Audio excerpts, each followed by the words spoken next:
Hello and welcome to Her Money Mindset.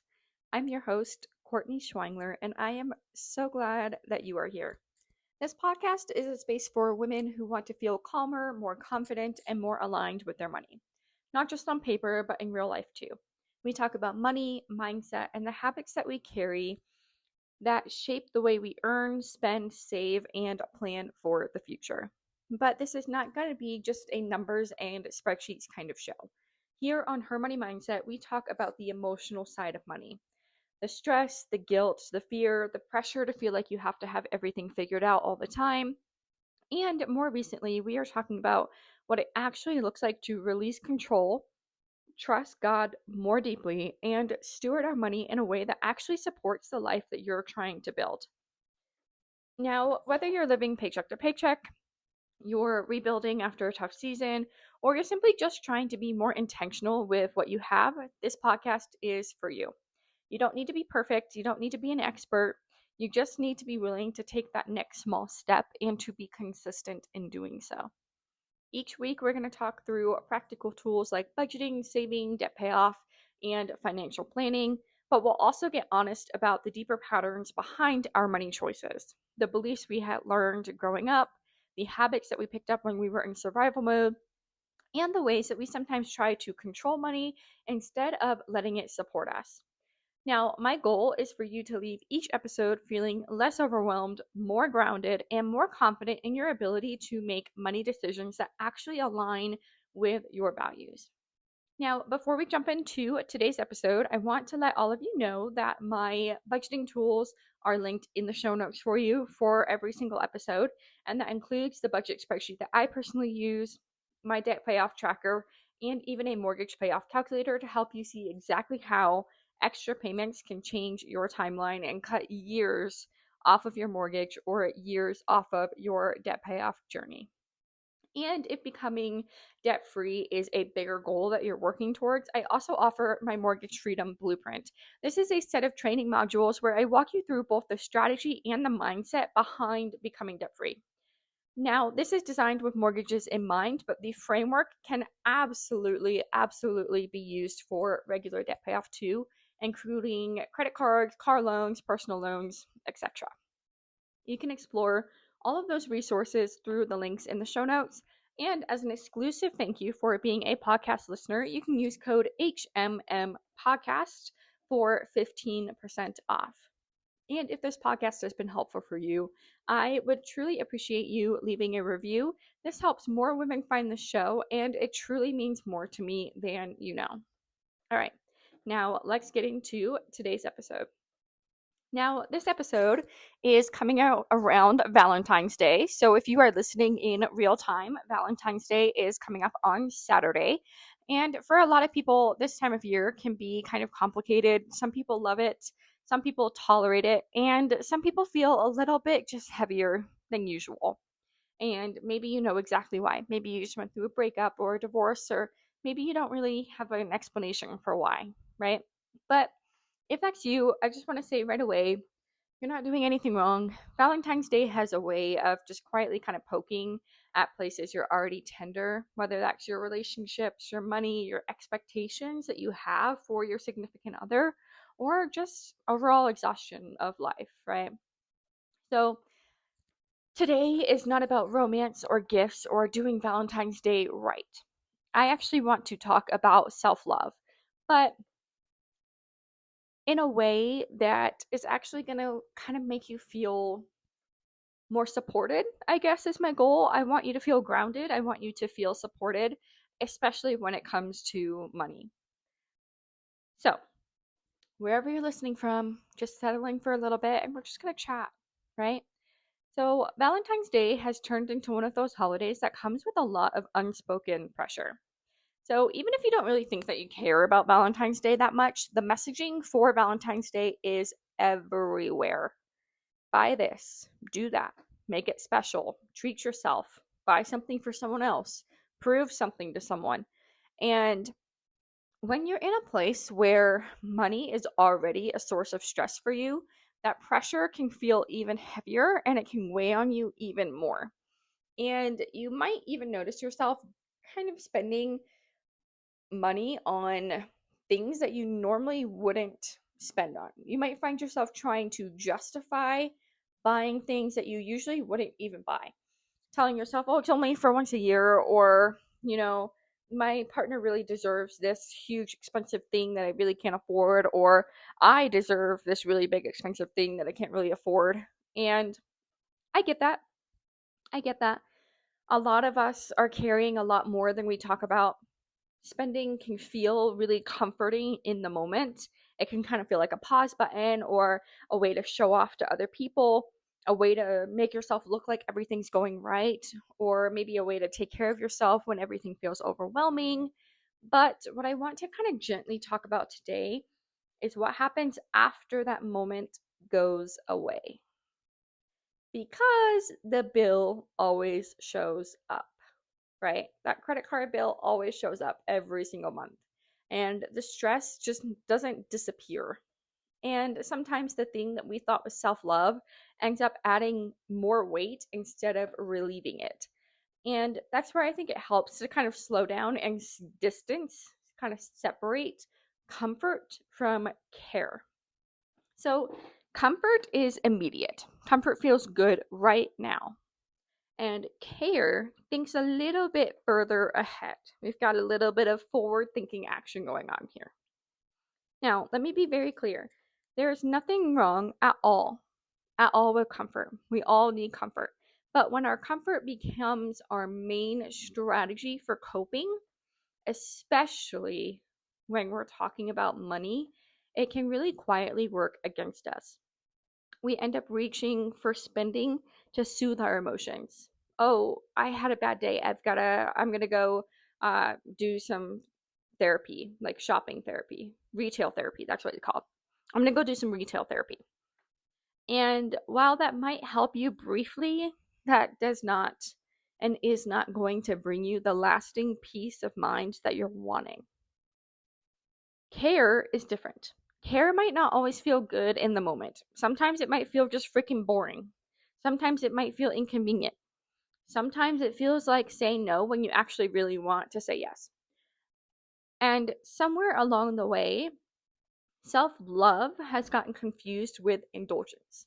Like loving yourself means never feeling uncomfortable or never having boundaries, but that's not how real love works. It's just not.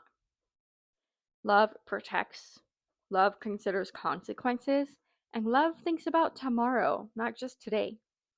When it comes to money, loving yourself well often looks a lot quieter than social media makes it seem.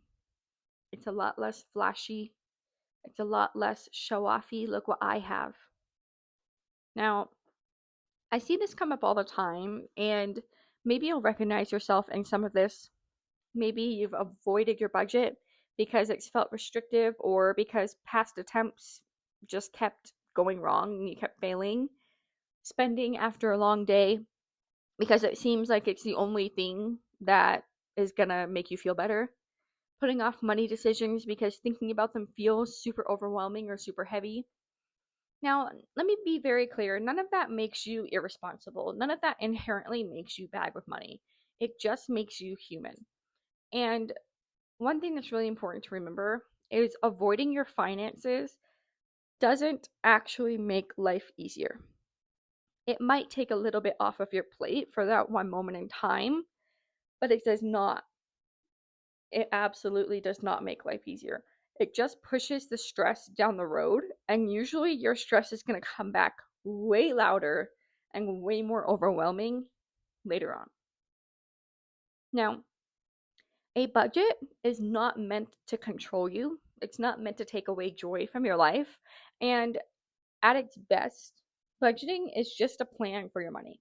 It's clarity, it's a way of telling your money where to go. So your money doesn't just kind of disappear in all of these random different places and you're like, where is my money?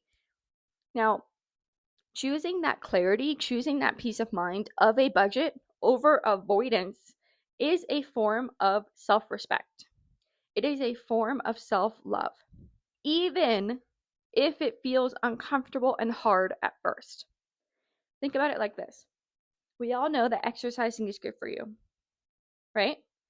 But if you are working out well, exercising is going to be hard. It's going to be hard. There are going to be days where you do not feel motivated to go to the gym, to go work out, to go lift those heavy freaking weights, right? But we all know that working out is good for you. So that's why we do it anyways, right? It's the same concept for budgeting, for knowing your debt numbers, for knowing your debt payoff timeline, for understanding all of these things because it is good for you. It might be uncomfortable, it might be hard, but it is good for you, and that is why we need to do it. Now, if you don't already have a budget that you use and love, make sure you grab mine. It's linked in the show notes. And make sure that you use code HMM Podcast. That gets you 15% off of any of the products that I have, just as a thank you for being a podcast listener. And then if you want kind of the strategy and the kind of framework that goes into coming up with a debt payoff plan, what kind of action steps to take, absolutely bundle the budgeting template and debt payoff trackers with the mortgage freedom blueprint. Even if you don't currently have a mortgage, these same principles that I teach in that apply for just regular debt payoff. So absolutely would recommend that you bundle and get a great savings. You get a discount when you bundle, and then you get the exclusive podcast discount on top of that. So absolutely go take advantage of that. It's linked in the show notes for you.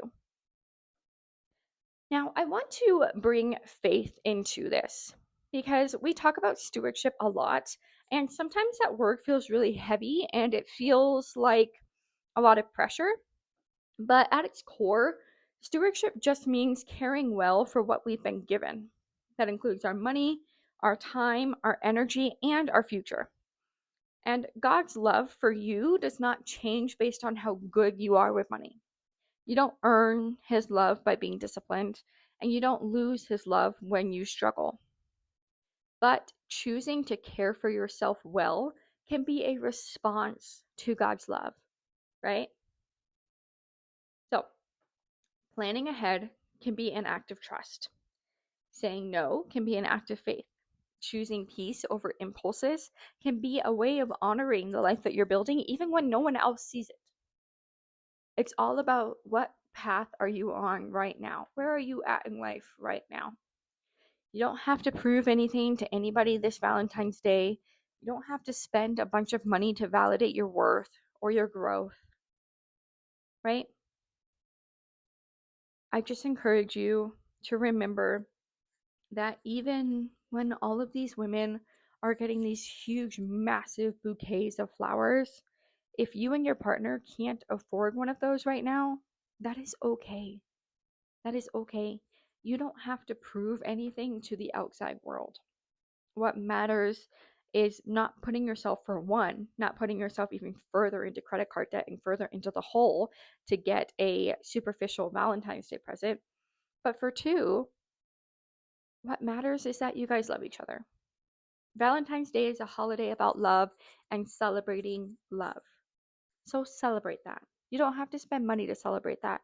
You can do a date night at home watching a movie with, a $2 bag of popcorn, right? So if you are in kind of a tight bind this Valentine's Day, I want to encourage you to look at alternative ways that you can celebrate Valentine's Day without having to spend a lot of money.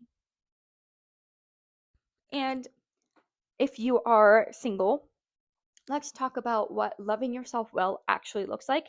And honestly, it really doesn't even matter if you're single or not.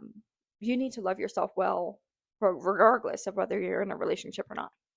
And most of the time, honestly, loving yourself well doesn't come with applause, right? It sometimes it goes unnoticed. It means you're washing your face twice a day. You're brushing your teeth twice a day. You're showering every day. You're planning ahead instead of scrambling to figure things out. You're eating in a way that supports your energy. You're going to bed when you're tired instead of trying to stay up late and self-sabotage your sleep. You're making a budget that fits your real life, not the version of yourself that you think you really should be. It's about choosing that consistency. It is about choosing that consistency over the chaos that is your life right now. Because your brain is going to want you to stay in the chaos because the chaos feels more familiar. But once you become consistent with those small choices that you make every day to love yourself well, including financially, those small choices are going to build stability over time, and stability creates safety. And safety, especially with money, is one of the most loving things that you can give yourself.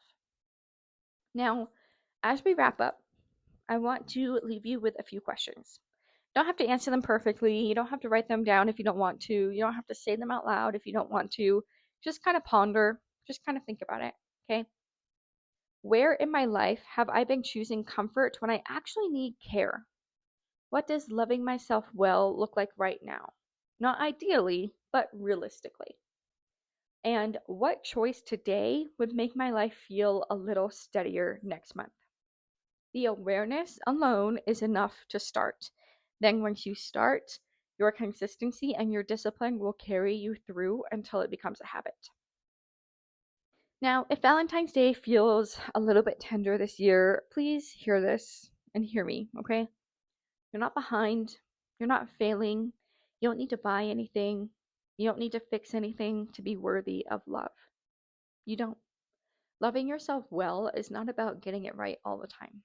Loving yourself well is a practice that we are all learning how to do, and you're allowed to take it slowly. Thank you guys so much for being here, for showing up every week, for listening to this podcast. And I would be so honored if you would leave a review on the podcast if you enjoy it. It helps push the podcast out to more women, and it shows me that you guys enjoy the podcast episodes that I put out every week. So, thank you so much for being here, and I will talk to you next Tuesday.